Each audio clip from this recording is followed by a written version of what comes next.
Stop and then pause and then stop. Pause is on the left and then stops on the right.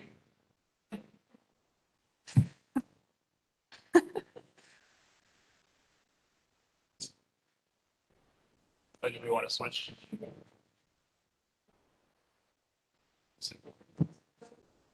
Oh, yeah, battery to last.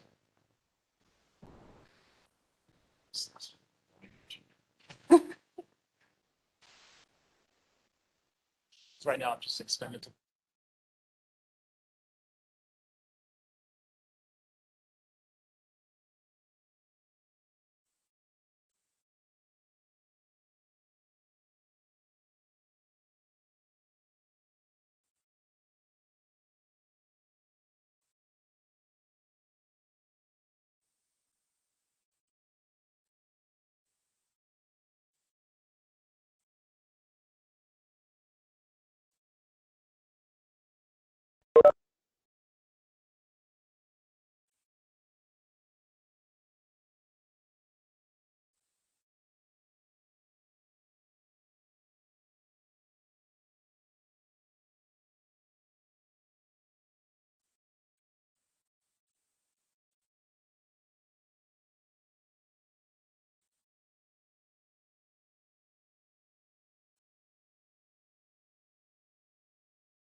Where do you want me to sit?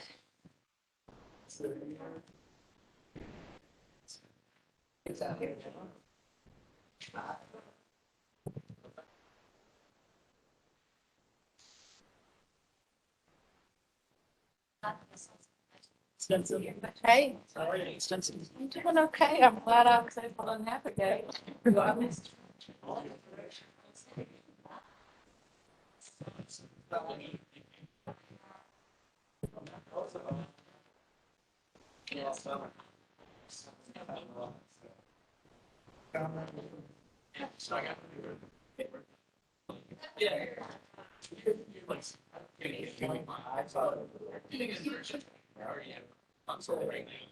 So they sent me upstairs.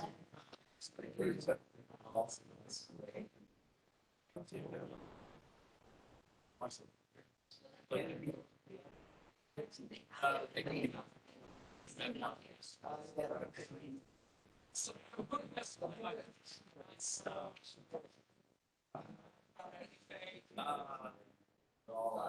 really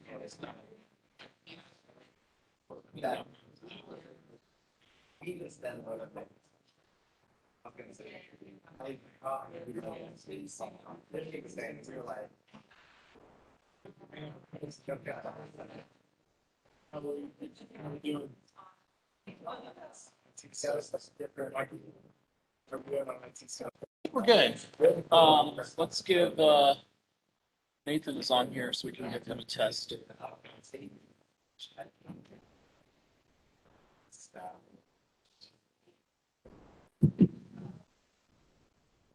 Hey, Nathan, this is Michael Frickson. Can you hear me? Hey, Michael. Yeah, I can hear you great. Can you hear me? We cannot hear you though. Hold on one second. Okay. Yeah, I'm excited about the Eagle. I'm unmuted, so hopefully you can hear me. Okay. All right. We can hear you now. Oh, super. The miracle of modern technology. The room's a little noisy. We haven't started yet, but we'll get started here in just a moment. Okay, I'm going to go back on mute. All right. Need everybody to turn their mics on. Turn down the mics. That's when the feedback starts. Yeah. Hello? Jimmy yeah, Hendricks it's Council. working. Council meetings. All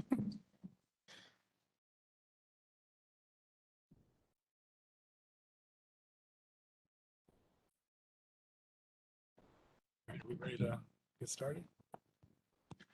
Okay, great. We'll call this special called meeting of the Green Ribbon Advisory Committee to order. Thank you all for attending. I guess, Michael, if you do the roll call Yes, sir. Aaron Barr, here. Stinson Ferguson, Nathan Galbraith. Here? There we go. Awesome. Jody Hadjessy, Here? Tim Hibbard, Stephanie McCauley, Here? Taylor Spear. Great. So we'll move on to the next item on the agenda, which is the sustainability planning session. So we have a lot of items to go through here and get feedback. So I'll hand it over to you, Michael, and we'll talk through this session and get started. Excellent. Thank you all. I'm glad to see the turnout today. Thank you, everybody, for coming out, and thank you for the GRAC members. We don't do a whole lot of afternoon meetings, so thanks for adjusting your schedules for this particular session. This is an exciting project for the city, for our community, and I'm really excited to have partnered for the city to be partnering with Furman and the Shy Institute for this project, and for the GRAC members to be serving as the steering committee. Also want to recognize we have a city council member here, Russell Stahl, tonight. So thank you, Councilman, for coming out. Go ahead and get started. So my name is Michael Frickson, and I am the liaison for the Green Ribbon Advisory Committee, and I serve as the sustainability coordinator for the city of Greenville. So I'm helping to kind of facilitate this process and coordinate everything as we go along. Well, just a brief overview of our session here this evening or this afternoon. We're going to go over the background, kind of the purpose and need for the sustainability plan. We'll take a look at the project timeline. The Shy Center, we've got Professor Weston Dripps and Laura Bain here with the Shy Institute for Sustainable Communities at Furman University. So we are very excited to have them here. We'll let them give a little bit of an overview about the Shy Center and sustainability at Furman. Then we'll get into kind of the meat of why we're here this evening. We'll start looking at some sustainability models and frameworks. We'll look at sustainability plans in other communities, as well as some existing plans that the city of Greenville already has in place. We also have Anna Stewart, who is a sustainability fellow with Furman University. She recently graduated with a degree in sustainability science, and she has been working this summer to update the city's carbon emissions inventory. Some great work there, and we're really pleased with how that's going. And so we'll give a status update as to the city's carbon emissions as of the year 2020. Then we'll look at gaps, the road ahead. What are those connections with other plans, and what are those gaps that are still missing? And then finally looking at that schedule moving forward for the rest of this project. So without further ado, go ahead and ask our, oh wait, no, I'm sorry, we're still doing instructions. So the city's Green Urban Advisory was established by our city council to kind of take the lead on sustainability issues for a number of years. And then as I mentioned last year, I was designated as the sustainability coordinator for the city of Greenville. I want to take a moment to recognize we've got a number of attendees here in the audience tonight, and we've got a couple specific stakeholder groups here. And I want to take a moment to allow you all to introduce yourselves. Bill or Tandy, Climate Reality Project, do you want to say a few words?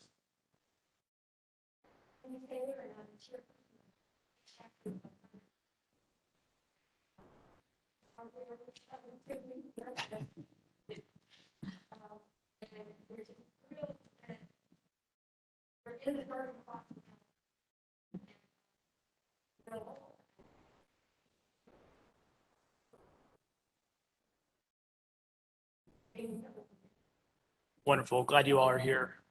Recognize Sam. Sam Davis.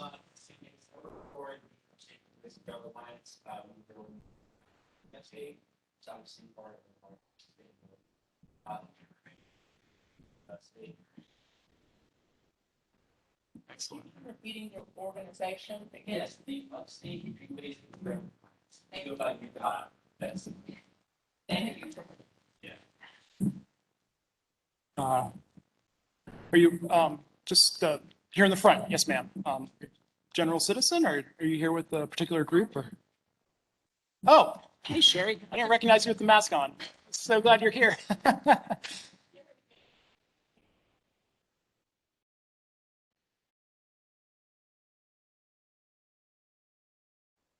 Yeah, excellent.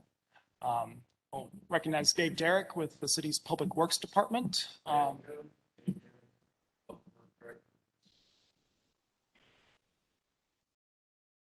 And Paul Dow, he's our environmental engineer. Very glad to have you here, Paul. Got Mike Blizzard in the back helping out with IT here. So thank you, Mike. And Councilman Stahl, did you want to say any comments or?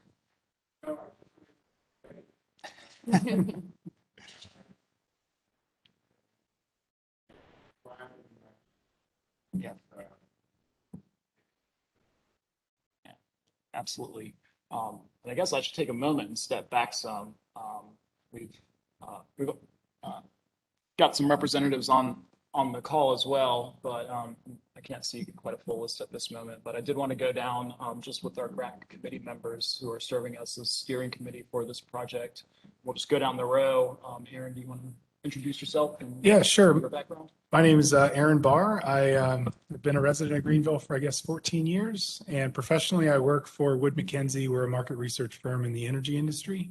And I've been on GRAC now for about 6 years and chaired it for 3-ish or so. Hi, everyone. Thank you for being here. My name is Taylor Spear.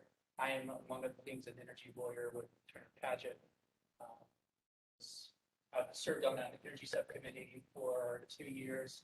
And I believe that it was maybe January this year that City Council appointed me. Happy to be here. Thank you all for your input. I'm Stephanie McCauley. I was born and raised in Greenville, and professionally, I am COO for Climate Interactive, a nonprofit that works on climate change modeling. And I've been on GRAC for, I guess I started on an ad hoc committee 9 years ago.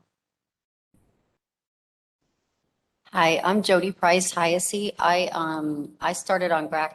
Well, I started with GRAC on the chairing the waste and recycling ad hoc, working with Dave quite a lot. I guess 10 years ago. And how long have I been on GRAC? 6 years? Yeah, 6. Okay, Yeah. 6 years on GRAC. And professionally, I work in environmental health and safety consulting in industry. And I am also on the board of Friends of the Reedy River, and was involved heavily with Greenville Organic Foods Organization when that existed, and ran 4 urban farm tours, which actually, Russell, you were on our. Yeah, thank you. And I'm so glad the city put this committee together years ago, because thank you, Michael, for coming in and taking on a role with the city that we were begging for somebody to actually have. So we're so excited to have you, and thank you for continuing with us. Yeah, thank you. Good afternoon, I'm Stetson Ferguson. I was appointed last year to GRAC. I am a special counsel at Main Force Central Board in the areas of utility construction, environmental law. I read January of 2020. I was immediately prior to that, Southern Environmental Law Center. I've also served in a short term in South Carolina.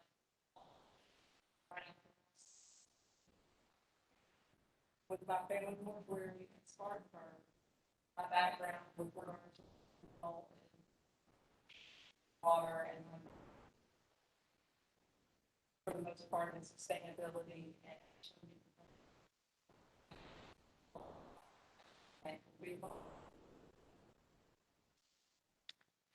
Do you want me to go ahead and get started? So my name is Laura Bain, and I am the Associate Director of Sustainability Assessment at Furman University. And Wes and I are here as consultants for the city to operate and work through this plan with you guys. And I just want to say that the depth of knowledge and experience in this room is very encouraging. I don't think we're going to have any trouble finding the expertise we need to put this together and make it something that works for the city. So happy to be here.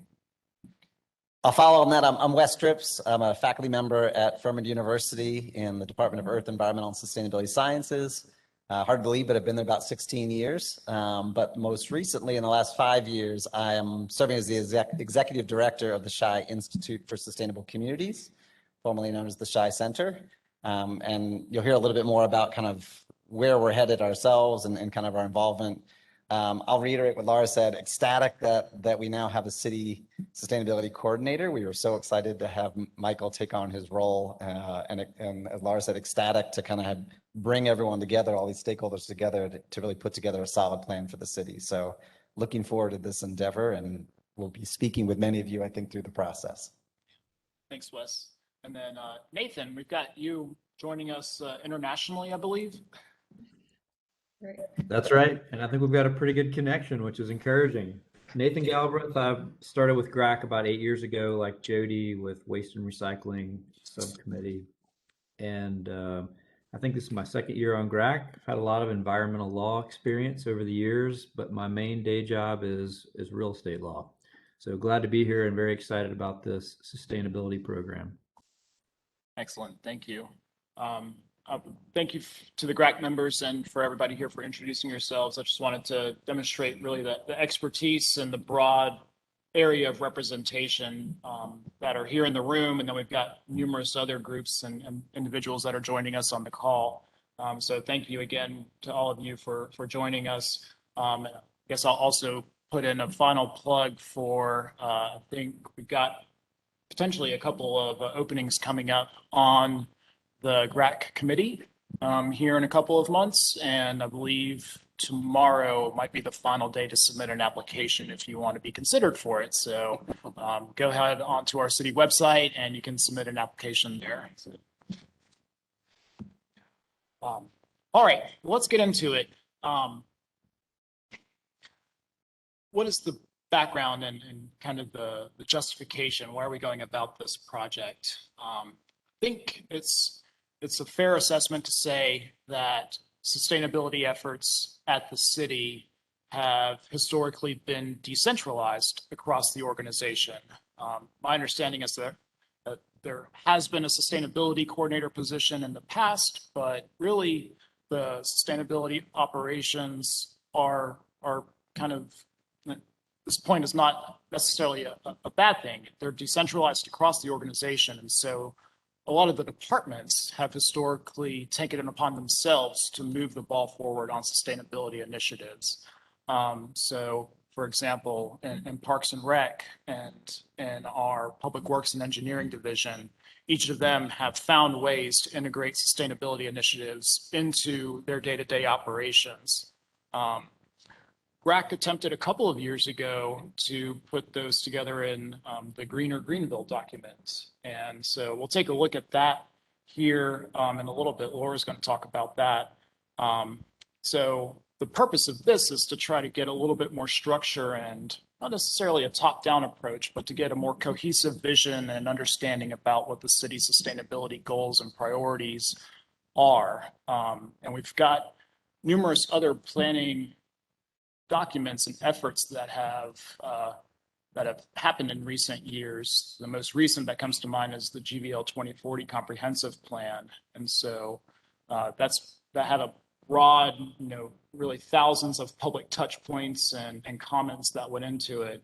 And so what were the priorities that came out of there? And what is the additional opportunity for GRAC to weigh in and help fill some of those gaps with the sustainability plan? Environmental sustainability is a big priority for our city council. They've adopted resolutions the last 2 fiscal years, naming environmental sustainability as a top priority. And so with that, it gets integrated into our city, our annual work plan at the city department level. So there's been more of I guess there has been more of a centralized, not necessarily top-down approach, but a more intentional focus on sustainability throughout the organization in recent years. So we want a more cohesive plan and vision around what the sustainability goals are. I would say that the timing is also excellent for this particular initiative. We did just conclude the GVL 2040 Comprehensive Plan, and one of the next big steps of that is to begin reworking the city's land management ordinance. And that covers a broad array of topics and areas, everything from our zoning code to what our landscaping requirements are for new development, incentives for various types of development, and then our design and specifications manual, which gets into a lot of engineering and stormwater components and whatnot. So a lot of the recommendations and topics that come out of the sustainability plan process can immediately be integrated, and we can work with those consultants working on that effort to really put a lot of this into motion, which I think is really exciting. So I think the timing of this is just really ideal. Just a quick update on our project timeline. We are here at the end of July with our kickoff meeting with our steering committee. Later in August, we'll be launching a public input survey. And then the last thing that I'll really call attention to here is our next sort of locked in date, which is going to be Thursday, September 9th. We are going to have our project open house and workshop, which will be one of our large public input events. And we will update the city website to reflect this new addition to our calendar. And then you can see from there, we'll be going through the fall with writing the actual plan itself. Eventually that will go to the final, or the draft will be presented to GRAC and our city council for their input. We'll open it up for public comments, and then hopefully the beginning of next year, we'll look for adoption with our city council members. So as more of these dates are kind of locked in and updated, we will be adding them to the project website. And it's just greenvillesc.gov/sustainableGVL is what that website is. So I think I've taken up enough time, and I want to invite Professor Drips up to come and get things started. I'm a walker, so and it's a little chilly in here, so I need to get up and about a little bit. I thought it might be useful just to introduce Laura and I and tell you a little bit about our involvement in terms of what the Chi as it relates to and how we kind of came to this relationship with Michael. So I won't dwell on this a lot. I'm hoping most of you know where we are. If you don't, we're up at Furman University. We're located on the back side of the lake in an absolutely spectacular, beautiful former Southern Living Showcase home that is now our sustainability center. I say that in a sense that we, as you know, Furman's a very public-facing kind of entity, even though we're a private institution. I encourage you all to come visit. If you haven't been out to visit us, it's worth the trip out to see the outside grounds. And if you give Laura and I a quick update, we'll give you a tour of the inside and stuff as well. So open invite to you all Monday through Friday, 9 to 5. We're there. We'd love to have you kind of come by. You may have known the Shy Institute, formerly as the Shy Center, named after our 10th president, David Shy, who was a real sustainability kind of leader and advocate, both in higher ed, but also here across the city. So it's been around 12 years, even though the name is new in terms of the Shy Institute for Sustainable Communities. One of the things with COVID setting in gave us a chance for us to brainstorm and strategize and maybe do a reflective look at in terms of where we're headed. This one better. Yeah. Okay. Where we've been and where we've headed. And I will tell you that sometimes to a surprise to many, we have a very, very good national reputation within higher education for our sustainability efforts. We're ranked in the top 10 in the country among all baccalaureate institutions. We've won a whole slew of awards for a lot of the efforts that are happening kind of on campus. And really, in my role, one of the things I realized, and certainly with Dr. Davis, our president, and others, there was a real interest in how can we take that success that we've had on our campus and better integrate that with some of the community efforts going in around Greenville. That really has launched us then to say, well, one of the stigmas that I faced was when people said the Shy Center, you immediately said, oh, environmental sustainability, that's all you guys do. If I don't do something around energy or light bulb changing or composting, why would I go to the Shy Center? And so you'll notice the name change now is to Sustainable Communities. That's very intentional and really a chance for us to broaden our efforts, not just to be our campus community, but increasingly more, I'd say, the Greenville community. When you do a name change, you have to change your vision and your mission, or at least extend those. So this is our new vision. We envision a world that meets the needs of all people with the needs of the living planet. I like to think of it as sustainable human flourishing. So there's very much a human component to that and a lot of the sustainability efforts. And I'll comment more on that in a second when we talk about frameworks. And then if you were to look at our mission, you'll notice, yes, the environment factors very favorably in that. We're promoting sustainable communities that are environmentally sound and resilient. That's certainly a key critical piece. But you'll also notice within that mission, we have socially just and equitable. We're doing a lot more work in kind of the affordable housing, gentrification, alternative transportation, food insecurity kind of sectors that are very much sustainability issues. And I hope you take that away today. But also economically viable and inclusive. There's an economic component. There are a lot of times we have great green solutions, but if they're not economically viable, they're probably not always the best solution. So I point that out when we talk about frameworks, but we're doing a lot more work in a more holistic kind of systems way of looking at sustainability. I will say there are 3 centers that reside under the Institute, and I just want to orient, you don't have to worry about all the text in there. I know that Michael will make this available, but the Center for Sustainability Education is historically what the Shy Center was known for, which is really faculty and student development and a lot of our campus efforts. But we've added 2 new centers. One is a Center for Sustainability Leadership. This actually is a statewide program that is launching this fall around sustainability leadership, mainly aimed at the corporate CEO level, civic leader, conservation CEO kind of nonprofit sense to get folks together to kind of address some of the statewide sustainability issues. But the work that we're doing today and our work with Michael is on this other center, the Center for Applied Sustainability Research. And that really has a number of elements, one which is a consulting arm to do more work as consultants kind of working with the city and corporations and other stuff around sustainability planning. So that really is just meant to give you a little bit of a background of kind of who we are and what we're up to and how this relationship came to be. We're ecstatic to work with Michael and the city on this. It is somewhat of a new endeavor for us as well, but I'll share with you in a second. We've done a lot in the sustainability planning and at least at higher ed, much of which will translate, I think, to the city scale.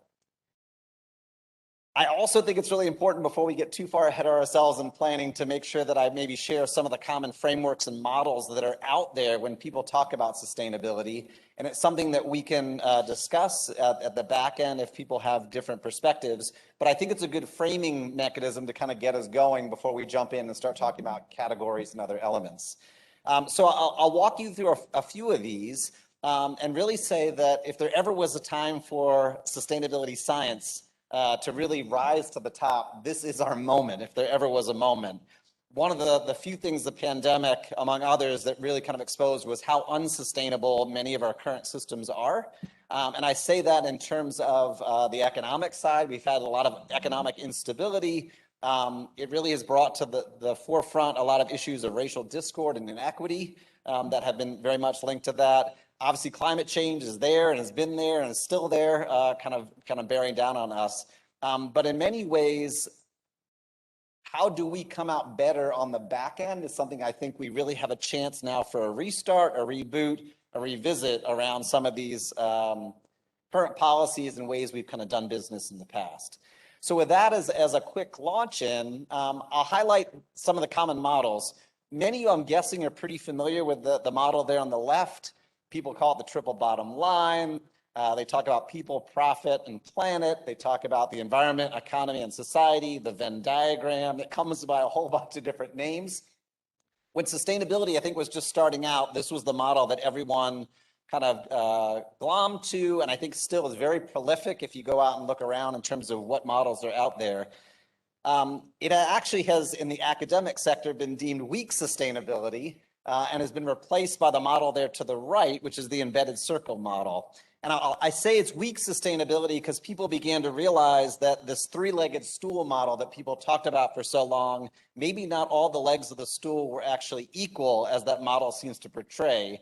And in fact, the foundation, really the environmental basis or foundation, perhaps is most important if you want to have a thriving society and economy. There's interconnectivity between them all. They're definitely, you can't have one without the other. But maybe it isn't a three-legged stool. Maybe it's more of an embedded circle where you have this environmental foundation that if we can keep healthy and robust, then the others can thrive kind of within that. And really, I guess the counter is if we trash the environment, it's going to be hard to have a thriving society and economy that are going to be able to sustain themselves if that foundation kind of gets undermined. So we call that strong sustainability. And I'd say this has been one of the models that a lot more folks have kind of gravitated to. The other thing on the weak sustainability that people don't like is you notice that the idea in the middle of those intersecting rings is a little kind of area that would be where you'd aim for. And I think many had realized that you could do really well in the society and the economy and still be kind of just on the edge of that and have a terrible environment. And that probably isn't the best model. And that things like manufactured capital can't replace some natural capital. So imagine if we had to pollinate all the world's food and we didn't have bees to do the heavy lifting. That would be a very different food system we'd be looking at. And so maybe this model is not the best. So we've gone to this kind of embedded circle model. Laura and I and others have really latched onto this kind of enhanced version of that model. This is a British economist named Kate Raworth. She really has created a name for herself and created what is now known as the sustainability donut model. And the sustainability donut is the one that we've actually taken on from the Shy Institute as kind of the model that we tout. And I mentioned that only in a sense that you'll see that there is space for all disciplines, all folks, all walks, all professions to really have a seat at the table. And the idea behind the donut model is actually quite straightforward. The outer part of the donut is what we call the environmental ceiling. These are constraints put upon us by living on a finite planet. We are limited in the resources that we have available, and we have to stay within those limited resources if we're going to be able to sustain ourselves. But the inner part of the donut was what we call the social foundation. These are all the quality of life indicators. And I think a lot of the times with sustainability, people pitch it as an either or, like, oh, well, how can we stay within the confines of the planet that's going to hold everyone back for economic development and good quality of life indicators? And I would say absolutely not. There is this sense of we need to do both. We want people to have a good quality of life, at least have access to a lot of these basic tenets. You'll see them on the inner circle there, issues of equity and equality and having a voice and justice education, income, health, water, et cetera. But we have to realize that it is not unlimited, that there are constraints put upon us that we have to stay within that ecological ceiling. So our goal as sustainability scientists is to be in the fleshy part of the donut. We don't want to be stuck in the middle. We don't want to be stuck on the outside. We want to find a way to get there into the middle. The challenge is that people and scientists have actually put numbers on these, and you'll see, unfortunately, we're failing on both accounts right now. There are a number of these ecological ceiling components, like climate change, among others, that we've already exceeded kind of that threshold, that we really need to think about how we rein ourselves back in before we get to a tipping point we don't want to surpass. But I would say, unfortunately, also at the social foundation, at the global level, we are falling short on pretty much every piece of those pie in terms of providing these resources to all. I know for us talking here, it seems like here in the Western world, many of us have access to that, but I would say even here in Greenville and others, you'd be surprised. We're seeing a lot more issues of food insecurity and those kind of constraints that are very much a problem even here in the city. And you can imagine what that looks like internationally, particularly with COVID. Another very common framework that has gotten a lot of traction is the UN Sustainable Development Goals. You probably have seen or maybe heard of these. These are a series of 17 global goals that the United Nations put out with very ambitious plans by 2030 to try to meet all these goals. You'll see this around. It's something that we spend a lot of time looking. I think the biggest challenge with the SDGs is what they're called, is how do you actually digest them down to a very localized level to have local outcomes.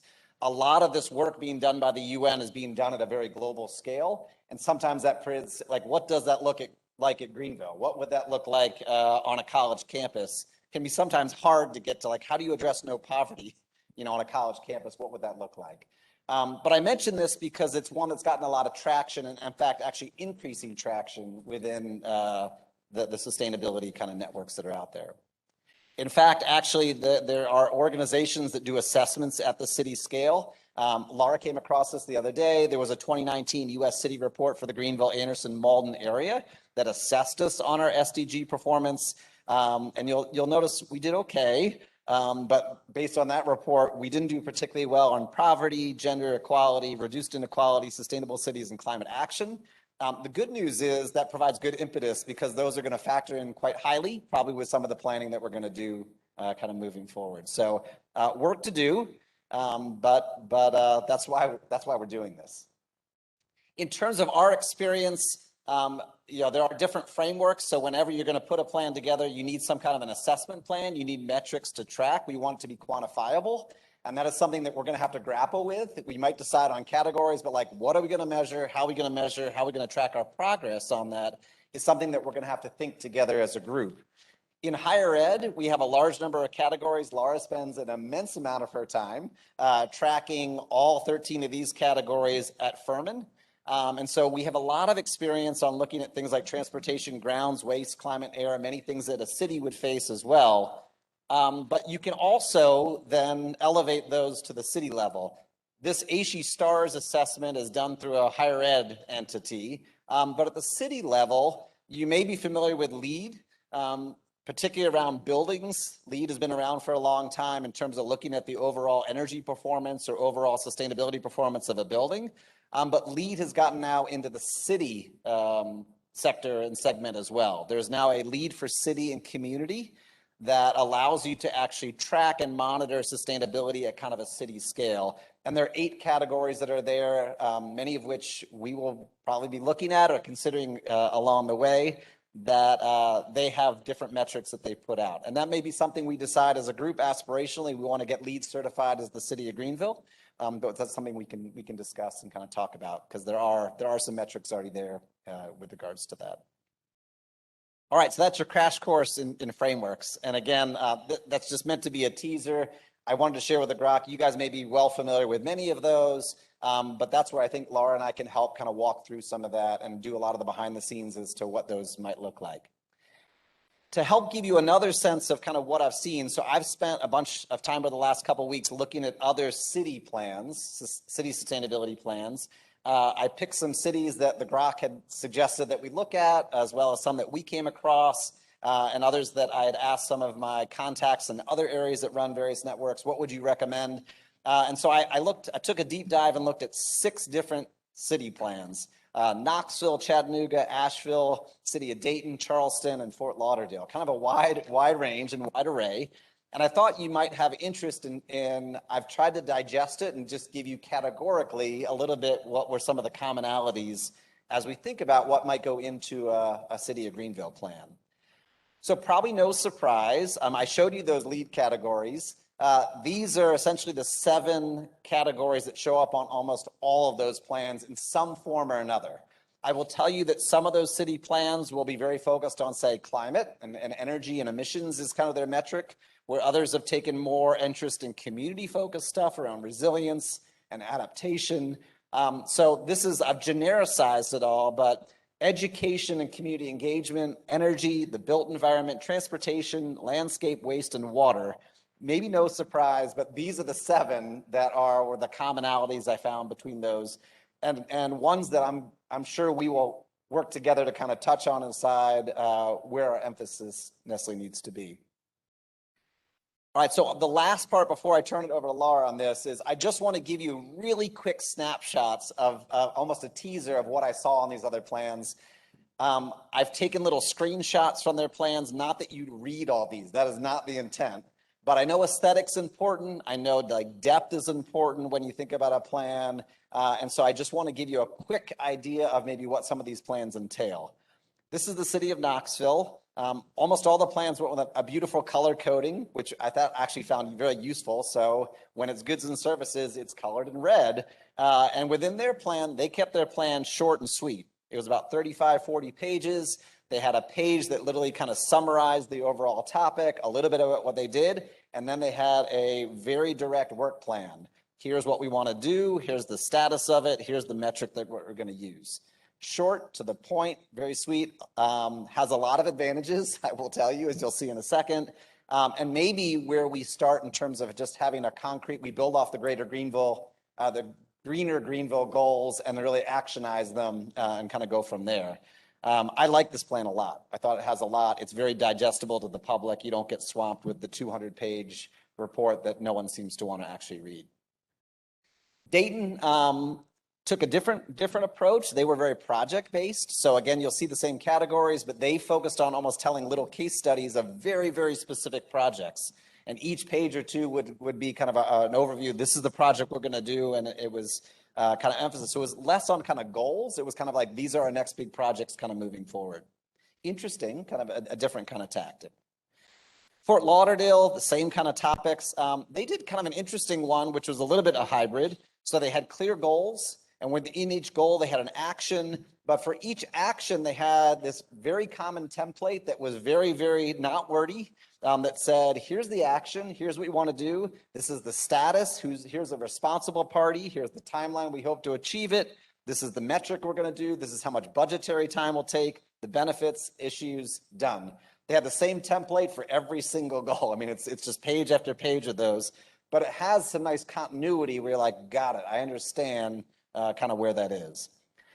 I'll end by saying that then there are other plans like Chattanooga and the city of Asheville and Charleston that go to great lengths. These are 150 plus page documents and reports that they've put out there. And maybe something we aspire to down the road. Maybe this is part of an implementation plan, but maybe not where we start. But I'll give you a teaser. So in the case of Chattanooga, they would have a topic like resilient communities. They would explain why this goal is important. They'd have values specific to each one of those goals. They'd have a strategy, and then for each strategy, they had specific tactics. They did this for every single area, every single goal, every single strategy, and that's why it's like a 175-page document. Not a bad thing, but maybe cart before the horse. Like maybe we're not quite ready to go all the way, and that's probably these were multi-year processes to kind of get them there.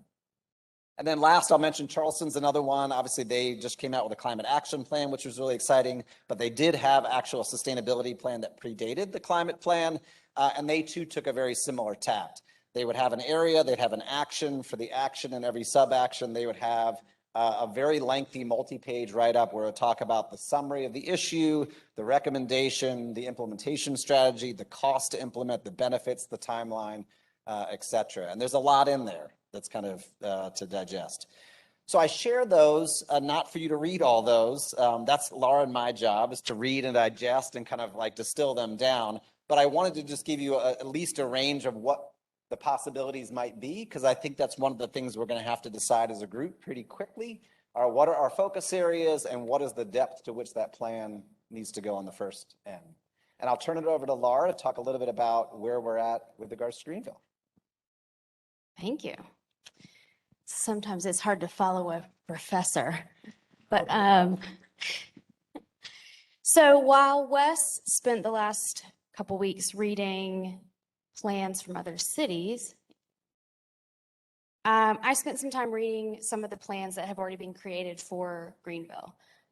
And with the intent of, it made sense for us to understand what's already been done. There's so much really, really good work that's already been done, both by this committee and by the public and by our city council, that we didn't want to ignore what's already there. So that's what I have been working on. This is a short list of what we thought were the most relevant plans to look at that might be important for us to understand before we dive into a sustainability plan. So the two highlighted in green, Greener Greenville, created by this committee in 2018, and then GVL 2040, recently adopted, were the two that where we were advised were probably the most relevant to make sure that we follow through and make sure that they're incorporated and connected into the sustainability plan.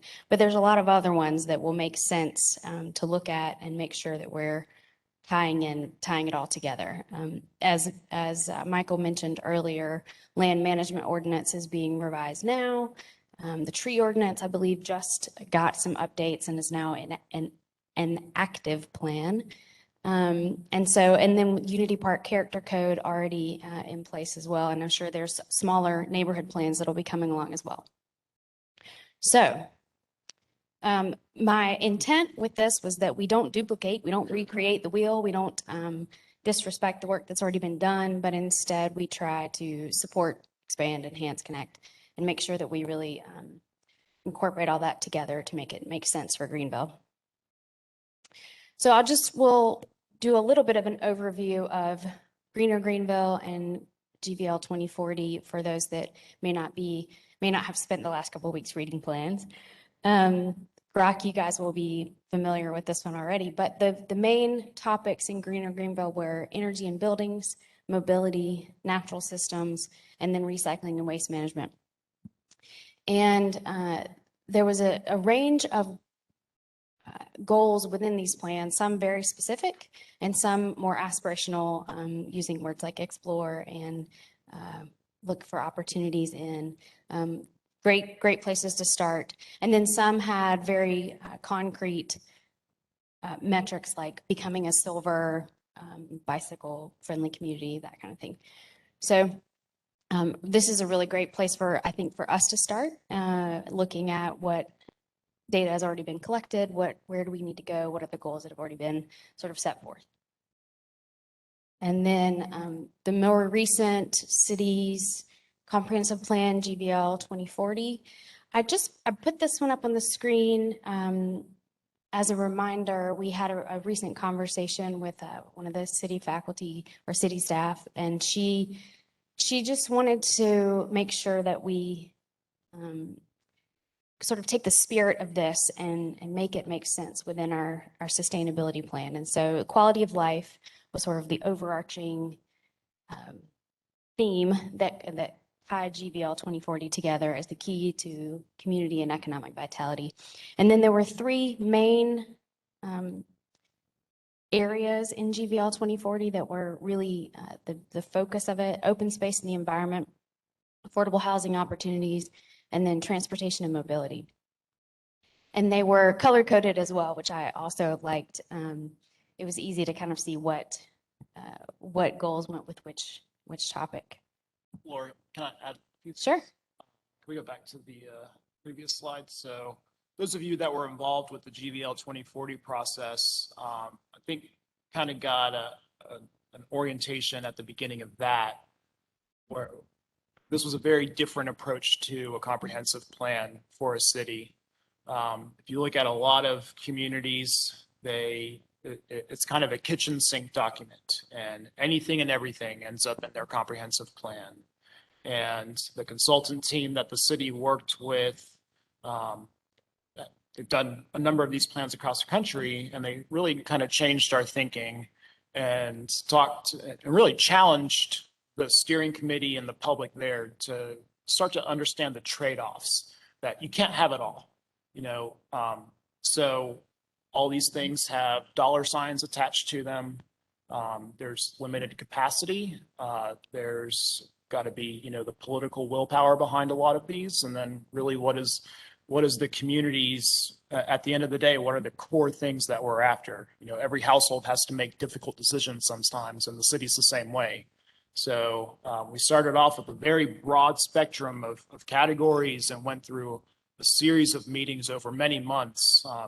And the stakeholder or the steering committee members went home and had kitchen table conversations, like actually hosted with these programs that the consultant team prepared for them. And they had to make some very difficult decisions and had those conversations. And at the end of the day, the Greenville community and everybody that was involved with that process came, you know, to coalesce around open space in the environment, affordable housing, and then transportation and mobility, kind of as those key focal points and those priorities for maintaining a high quality of life and improving quality of life here in Greenville. So the easy thing is to just have a plan where you just put everything in there, but that's not always feasible, and it's not always an honest assessment of where we can make progress.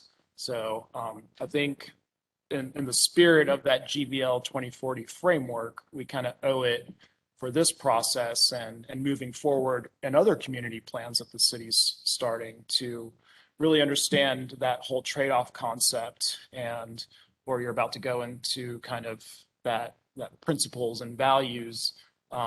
And so I'll turn it back over to you, but I envision this process really being kind of an outgrowth and a continuation of that decision-making process and discussion that went on for the last 18 months for GVL 2040.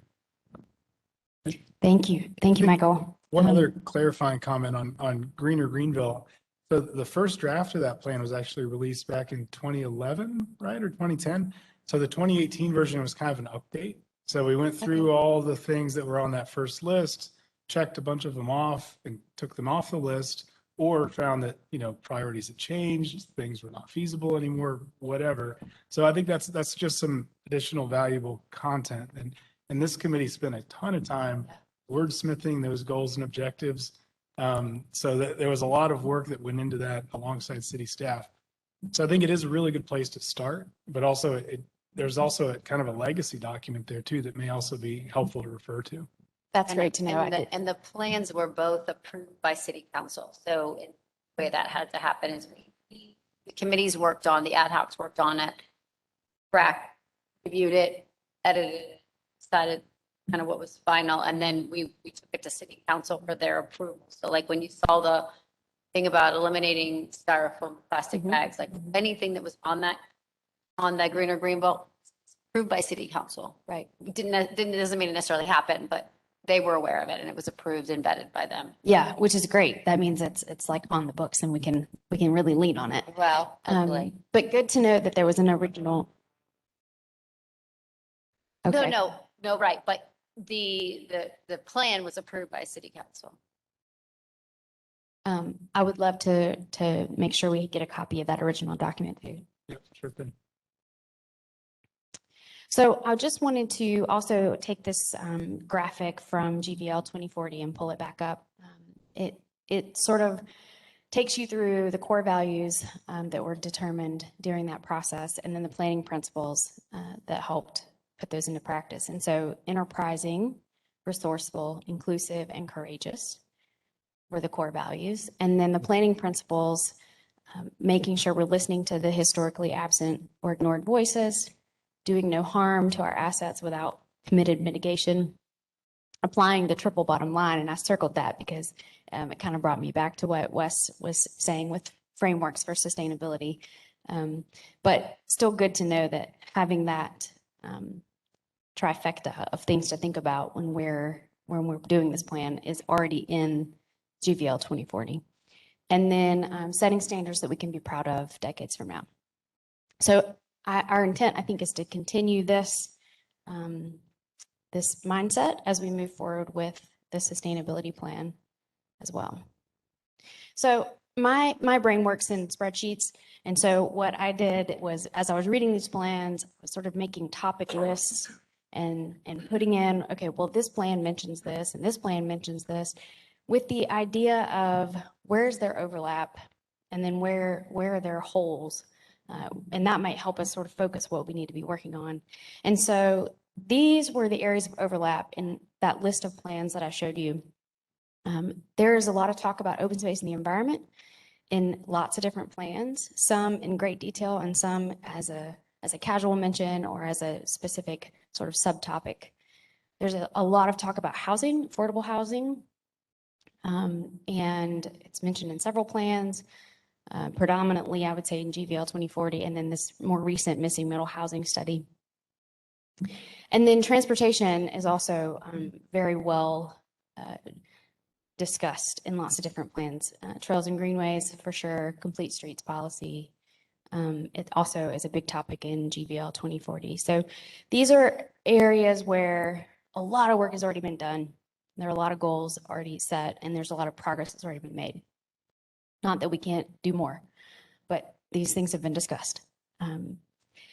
Where I think we have some places where we could expand or we could make more specific recommendations would be still in the environmental space, but in more specifically air and water quality. In a lot of these plans, it is mentioned either in a vague way or an aspirational way. Not in all of them. In some of them, there are specific things related to greenhouse gas emissions and the sort. But two other large areas where there's really the only plan that takes on the topic is Greener Greenville, with energy and building operations and with waste and recycling. So this was just my sort of brief assessment of what do we have in place in Greenville? What does it look like? What progress has been made thus far? And so this hopefully will help guide us in what we look forward to coming up into this plan. And with that, unless there's further discussion or questions, I will pass it to Anna to give us an update on our carbon emission inventory. Thank you, Laura. As was mentioned earlier, when I started here in early June, I've been working on the carbon emissions inventory update for the year of 2020. So that's going to be what I'm going to share with you all today.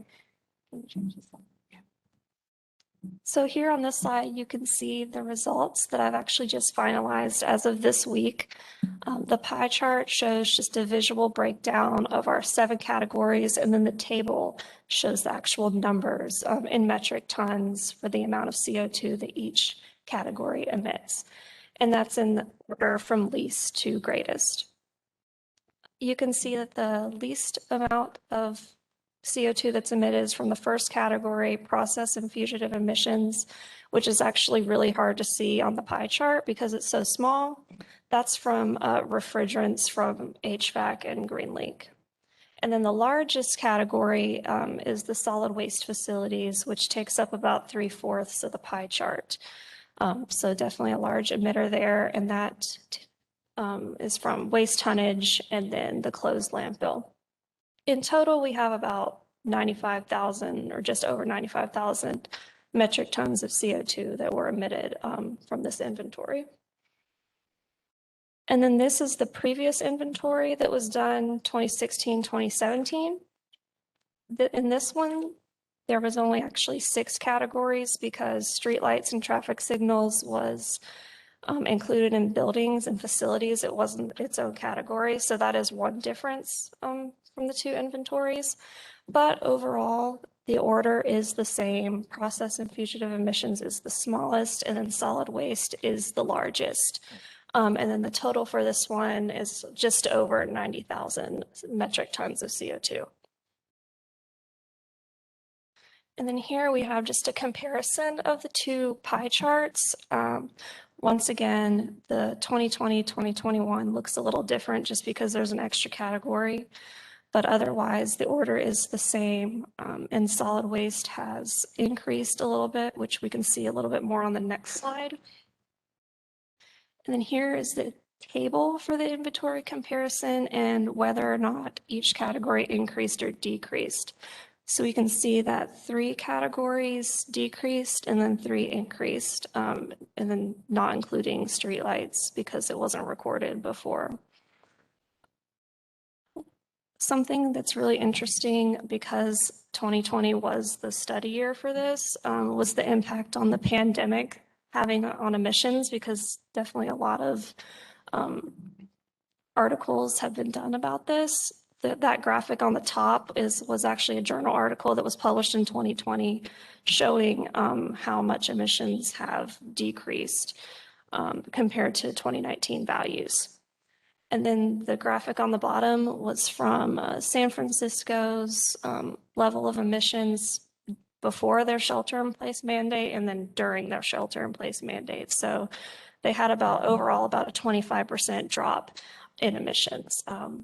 But this wasn't really seen for the city of Greenville because the level of emissions did increase by about 6%. And then I'll just close with recapping that 3 of our categories decreased and then 3 increased. I would say that the COVID-19 pandemic didn't really have an effect on the level of CO2 because the level didn't decrease, it increased. And then I put in some news articles that explain that greenhouse gas emissions now are most likely returning to where they were before the pandemic due to things opening up again. We thought these results were really interesting, and if I haven't mentioned already, we will be posting these slides on the Sustainable GVL website so everybody can really dig into these numbers a little bit more. And Anna's going to do some additional analysis and put a more formal report together while we still have her. Yeah. Yes, they did. Well, you can see that solid waste was a large contributor there, and it makes sense because single-use products really increased during the pandemic, such as wipes, single-use masks, to-go containers, things like that. That category increased by like 14%. So that was probably one of the reasons why. I think another question is, and Stephanie can talk a lot to this because she ran a lot of the carbon emission studies before, but I think a lot of this is about scope as well of the study. So I know our solid waste facilities, there's a big contribution there from the old landfill and methane emissions that are kind of on the downward trend, but still there and a big factor. But also thinking about the pandemic and the impacts, a lot more people were at home and all that garbage was being collected by the city of Greenville instead of in their offices where that trash is collected by third-party trash collection agencies. So it may not have been included in the scope. That might be another factor to think about as we, pull together the recommendations. But, I'm interested to see the improvement in the transit fleet. I think that was good, as well as, the impact of employee commutes kind of negligible, but moving a little bit in the wrong direction. And that might just be because people are having to move further and further away from downtown. And then I think another interesting thing was the building and facilities. That's one area where this committee's focused on a lot, and there was a big improvement there. Some of that might be because of the pandemic, because City Hall was shut down and so forth, but it might be, something to dig a little bit deeper into. So really interesting results. Thank you so much. Yeah. Of absolutely. course, thank you. One question I had is, was everything calculated for all of the calculations? I know before we had some questions on the employee commute portion. So I'm wondering if any of the tweaks we had thought of before that, I don't think we got it so far as to implementing those, but yeah, did you calculate that in the same way? Yeah, I tried to calculate most things the same way the last inventory was done. Specifically, I definitely did for that one. Yeah. Yeah. Okay. The employee commute seems surprising to me, especially for 2021, considering so many people work from home.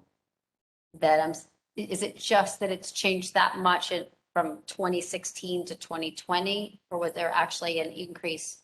Like, did last year actually go up, or is it just an increase from 4 years prior? It's hard because it's calculated by an average. So we had a little bit of trouble with calculating this one, finding a number to use. So we ended up using the same thing that was used at the last inventory. So methodology is consistent from the last time. We could potentially work with we'd have to get into working with our HR department to figure out more like, part-time employees that might not be driving in 5 days a week, but some of that is offset. But we've also got people that come in on Saturdays and Sundays, so they're still working a full week. And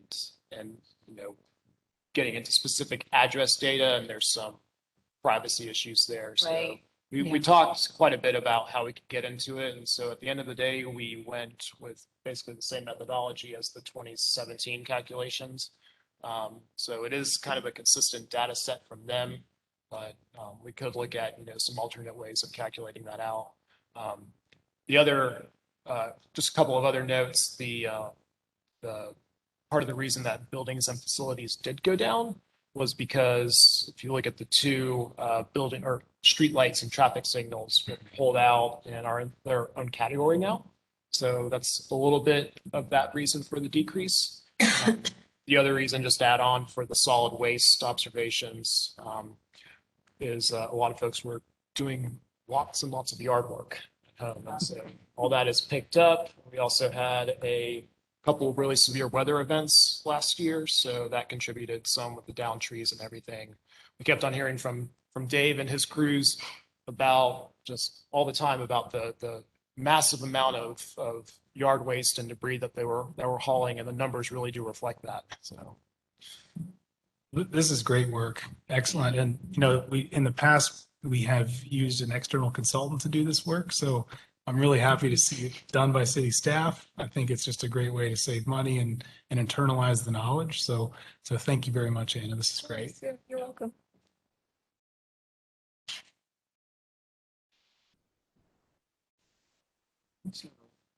in terms of gaps, connections, and that road ahead, or I don't know if you wanted to help facilitate some of this. Sure. Yeah, I put this slide in. So I guess I put this in mostly to kind of get our brains thinking and our gears turning about what sustainability related issues are common in other city plans but are not already adequately addressed in Greenville by other planning efforts. And then, of course, the topic of economic impacts and opportunities needs to be throughout the plan. And then following on what Anna has done, what metrics and data do we already have? And then what might we need to start tracking so that we can make better decisions and goals in the future? So I don't know that we will answer those today. But that is what I think may be a good step to get us started thinking about what kind of framework we want to be looking at, what do we want our final plan to look like, and what are the themes that we want to include in there. With the plans that you're looking at, climate action plans too, so we can make sure to include any areas of like resilience and climate risk that would especially be important going forward. Mm-hmm. You can follow up if you'd like. We did not read specifically climate action plans. I know that Wes mentioned Charleston has one put out there. It seems like most cities have done a sustainability plan either separate from their climate action plan or have addressed climate within it in some way. But that is a question for this committee and for the public as to how deep we want to go into climate action and whether or not it's putting our cart before the horse or if we're ready for that deep of a dive or if we can address it through other metrics and through other topics. Yeah, I'd follow on that. Again, I guess my sense is, and this is something that GRAC, I think, and Michael, you guys will just have to assess on, is Some have tried to merge them all into one. I think the only risk is they are kind of separate plans. I mean, there's overlap, obviously, in connector, but if you put everything on climate, you're going to then not talk about some other things that you may decide, well, actually, that's really important. I have seen a lot of plans that have done a broader sustainability plan, and then they follow. It's a separate document, obviously closely linked, that is a specific climate action plan. So like the city of Charleston just did this, where they had that initial plan that I showed you, and they just passed their specific climate action plan that sets very specific targets to neutrality and other things they want to do. That'd probably be my advice. I think it's better if we try to force them all, and you're going to get this like huge, overwhelming thing. And then I think some are thinking, oh, it's just climate, and they're saying, well, what happened to these other components that have climate elements to it? I mean, the challenge is, they're all interconnected, is what I was trying to suggest, but it might make sense to have a more broader sustainability plan. Certainly energy and climate and resiliency and stuff can find their way into that. And then maybe you follow in the next year or two with a very specific climate action plan that would dovetail nicely off that. But again, Laura and I will need advice on that, because those are two different plans, whether it's in or part of or separate. It might be something that would help Well, provide like us. the Knoxville plan that's kind of simplified, you could have the climate action plan as an item in there, For sure. That right? could be one of And your that's like charges. Your goal is to, whatever, update it every year or whatever your goal is, but then, so you're still referenced in it, but not bogged. Right. It down. Exactly. I mean, you could have one of your charges under your energy category that you are going to require an annual greenhouse gas inventory, and you're set certain benchmarks or metrics that you're wanting, or maybe even says that, in the next 2 years, we will establish a climate action plan. That's one of your charges that you put. So we have it as part of the plan, Yeah, and then it follows. I was thinking a little more toward pulling some of the more important elements of those types of plans into something that's more of a sustainability plan that is more comprehensive, I guess, not necessarily a full-blown like second plan, but I agree. I mean, I was just wondering what you've seen in looking through those additional. I'd say the other piece, and so there's a community engagement piece where a lot of this resiliency work is being kind of put into these other Right. plans. So yeah, for sure, they're not mutually exclusive. There's going to be clear overlap. So I would say yes, whether it's in your energy sector or your community engagement, education side, there's going to be elements of a climate action plan and or resiliency, or there's other things that you can't do them separate. It's going to have to pull from that. So yeah, for sure. And I've seen that in some plans. We can take a deeper dive, and I can show you within here's, in Chattanooga, this is how they kind of framed it. That not that we have to follow that, but it's an interesting way of looking at some of those resiliency types of issues. And, I think on that same topic on resiliency and then tying to the economic impacts and potential opportunities, I think it'd be important to think about how Greenville's positioned as a fairly climate resilient city, far from the coast, not, we're not, our weather isn't as exposed as places out west. And how could that actually turn into an opportunity for economic development? So how do we pair that with attracting the type of jobs and manufacturing that are going to cater to that type of environment and the impact of climate change, and then just what happens to other regional cities that are going to be more impacted by climate change, and where are those people going to move, and how do we make Greenville as an attractive place to live for climate refugees, to use a different type of word, but so that I think that might be interesting to tie those two together. It seems like it fits within the kind of donut model and the new framework for sustainability. No, great point. Certainly. Yeah, in some ways we have it better. I talk to my peers around they're getting hammered with wildfires and all, and not that we don't have those here, but all things climate considered, we actually fare better than most. Yeah, for sure.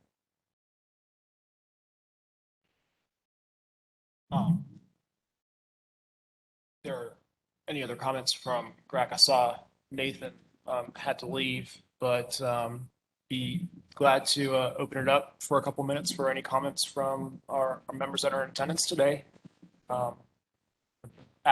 Speaking to one of the microphones just so everybody can hear and we can get it on the recording. So if anybody wants to share any thoughts or comments.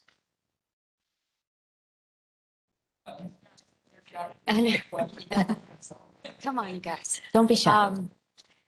Well, I'm particularly interested, and from representing Upstate Forever, interested in seeing how this plan can support, enhance, help implement the land preservation goals in GVL 2040. So their city council did include some funding in this year's budget for that. And we are going to be meeting with the staff will be meeting with the comprehensive plan consultants again here in a couple of weeks to get some more insight there. And it may be that, you know, GRAC is able to help influence some of those criteria that could go into that decision-making process. And some of that might be reflected in the sustainability plan or kind of a separate project, but it is something that we've talked about at a staff level. So it's a great question.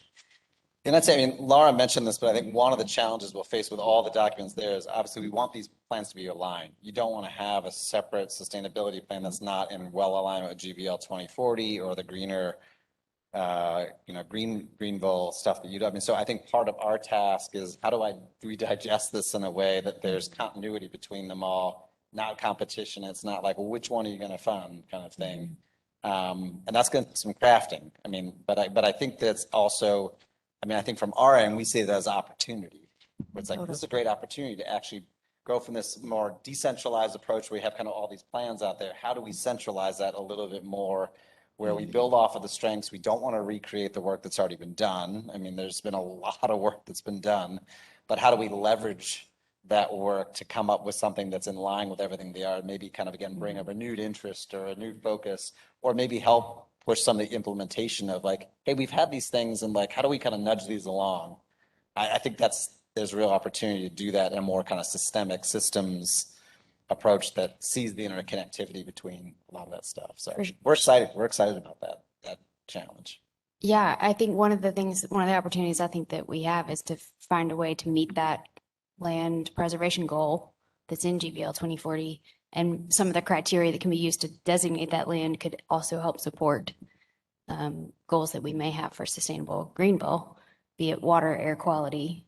You know, we can choose to protect land that would enhance those other features and make us more resilient in the meantime. So I think, yes, for sure, we should definitely try to make those mesh and support each other.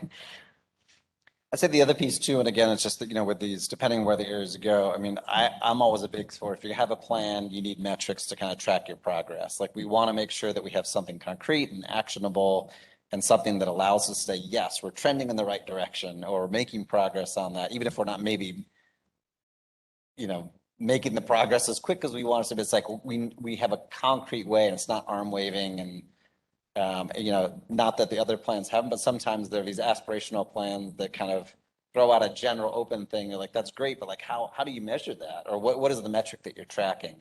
And so I think that's something we'll, as a group, we'll have to think really hard, like, what is that metric that it tracks, whether it's waste or energy or others, like what is the metric that makes sure we can collect the data, you know, which sometimes like, that'd be an awesome metric. Like, well, do we have data on that? Well, no. Well, then maybe we need to think about, well, we should start collecting that data so we have that metric kind of in place.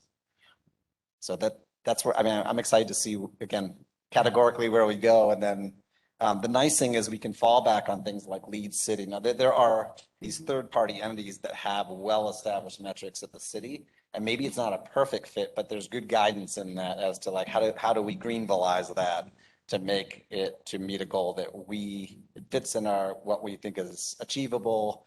It's aspirational, but again, achievable and feasible. So one question around scope, and I think I brought this up to you guys before, and I'd love to hear your thoughts on which way you're leaning. But as GRAC has been through this before, we focus on city operations, so city buildings and fleet of vehicles, and you know controlling what the city itself operations can control. And I'd love to hear your thoughts on other plans that you've seen, how they've approached that, whether they've looked at just city operations or looking at the larger city community And for this plan, if you guys are leaning one way or the other at this point, which way you're moving on that? Yeah, that's a big decision. I mean, those are two very different plans. I'd say actually I've seen both. I mean, I've seen, there are advantages, there are pros and cons to each, right? Sometimes like, well, we can control these things. So like, that's what we're going to focus on because, and so a lot of those that are focused on the operational side, others like, those are things that the city can actually make decisions that can control.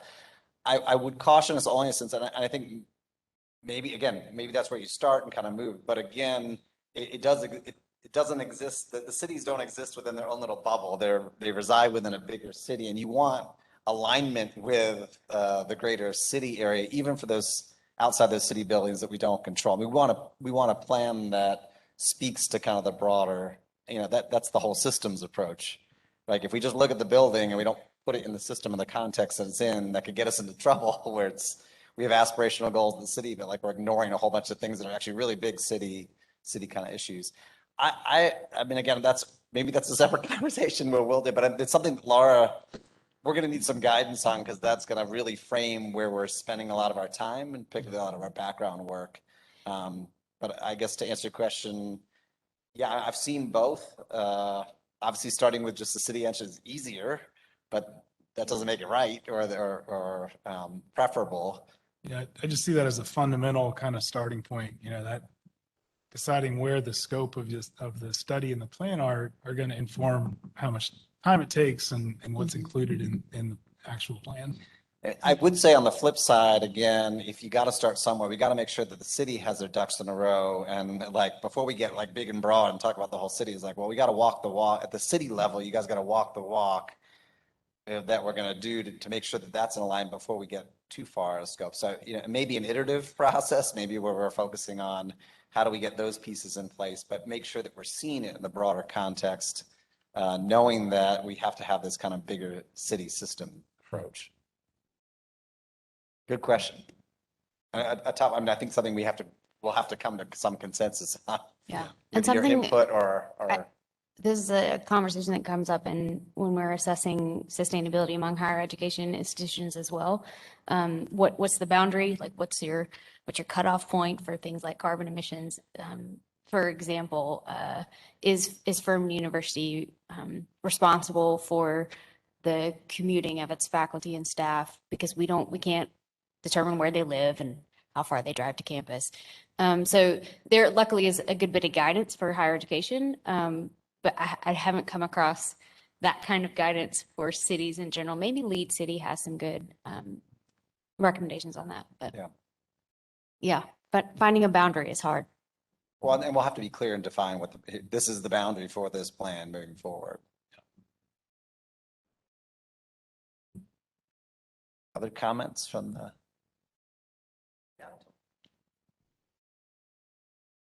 Really, just a question. Where in the plan would you guys imagine addressing things like stranded assets, just avoiding making investments in things today for the city, or even if it was beyond that, that'll be costing, whether it's in carbon or money down the road? Where in the plan would you see avoiding those or addressing stranded assets? Yeah.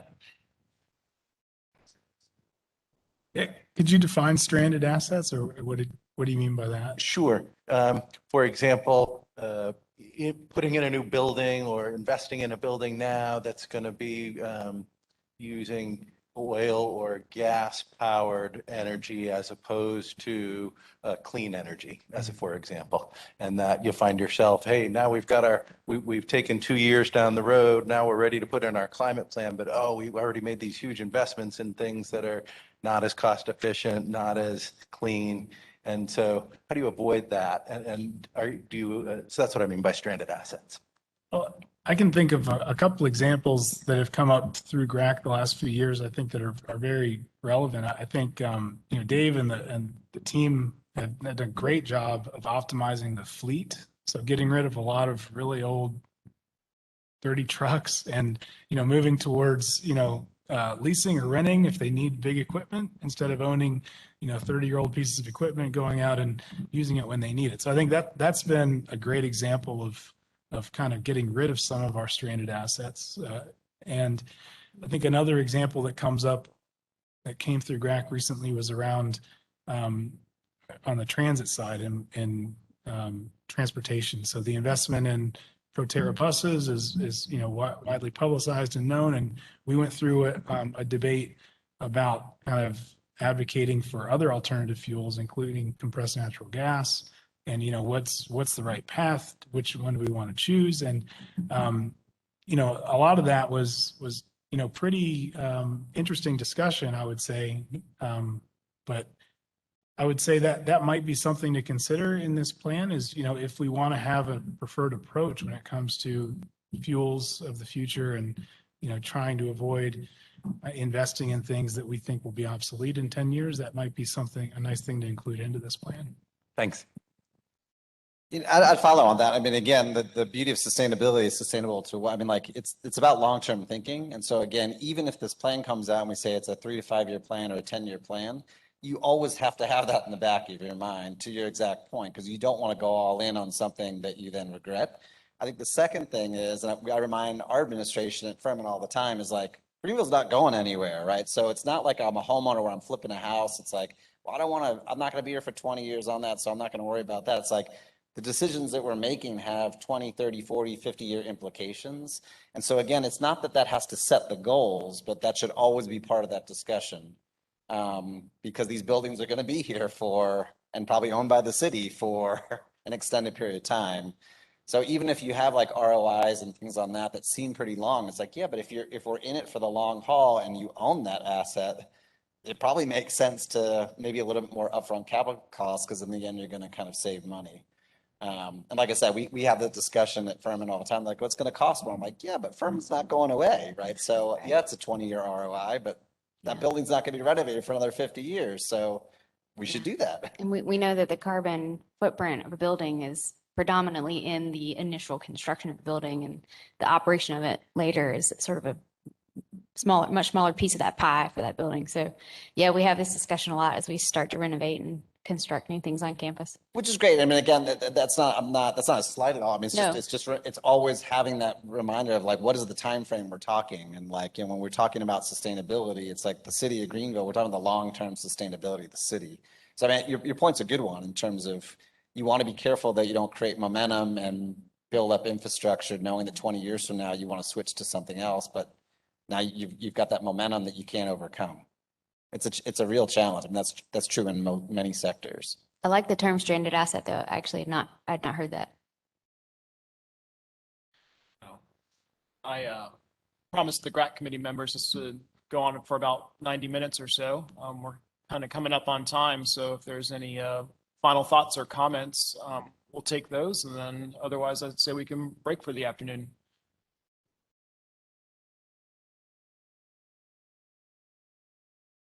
Just one final comment from my side. The economic component to this, I think, is really crucial. Our city council, the members on there are really that's a big focus for some of them, and I think where we can tie in more sustainability focused decisions with city operations that we're already doing. I think there's a great case to be made there, especially if we can really look at what that return on investment is. Walking around our public works facility with Dave and talking about, where they were able to go ahead and make some really great investments that had a 5-year payback.